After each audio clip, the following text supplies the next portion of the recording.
Kolkata airport থেকে যাতায়াতের জন্য ক্যাব, প্রাইভেট গাড়ি বা এসি বাস সার্ভিস তো আগেই চালু আছে।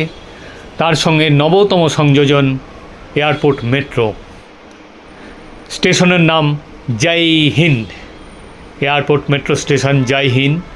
এই স্টেশনে পৌঁছতে গেলে ডিপার্চার লাউঞ্জ থেকে লিফটে নিচে নেমে আসতে হবে এবং অ্যারাইভাল লাউঞ্জ থেকেও সোজা বেরিয়ে ডান দিকে একদম এসি বাস ডিপোর পাশেই ঝাঁ চকচকে মেট্রো স্টেশন জয় হিন্দ। আমরা মেট্রো স্টেশনের ভেতরে প্রবেশ করলাম।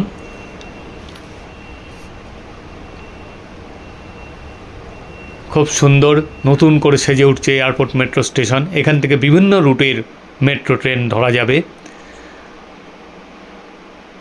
ঝাঁ চকচকে স্টেশন, ভিতরে অনেক সুন্দর সুন্দর ডিজিটাল ছবি দিয়ে সাজিয়ে দেওয়া আছে। আমরা হেঁটে এগিয়ে চলেছি মেট্রো স্টেশনের মধ্যে দিয়ে। সত্যজিৎ রায়ের স্মৃতিবিজড়িত সমস্ত ছবি, কলকাতার ঐতিহ্য, দক্ষিণেশ্বর কালী মন্দিরের ছবি, দেবী দুর্গা, মা দুর্গার ছবি, সমস্ত কিছু দিয়ে এই স্টেশনের লবিটা সাজানো হয়েছে।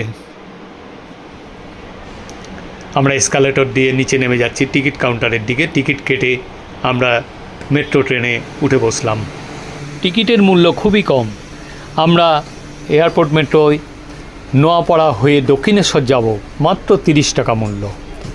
এছাড়া নোয়াপাড়া থেকে বিভিন্ন রুটে যাওয়া যায়। নোয়াপাড়া থেকে কবি সুভাষ বা দমদম সব দিকে যাতায়াতের ব্যবস্থা আছে।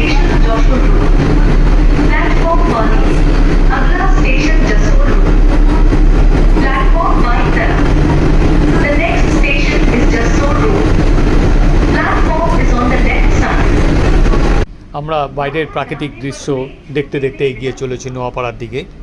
যশোর রোড পার হয়ে পরবর্তী স্টেশন নোয়াপাড়া। একটি পরিত্যক্ত কারখানা বাইরে দেখা যাচ্ছে। বহুদিন থেকে পরিত্যক্ত হয়ে আছে এই সব কারখানা, হয়তো এবার পুনরুজ্জীবিত হবে, এটাই আশা রাখি। বাইরের সুন্দর প্রাকৃতিক দৃশ্য দেখতে দেখতে আমরা পৌঁছে গেলাম নোয়াপাড়া।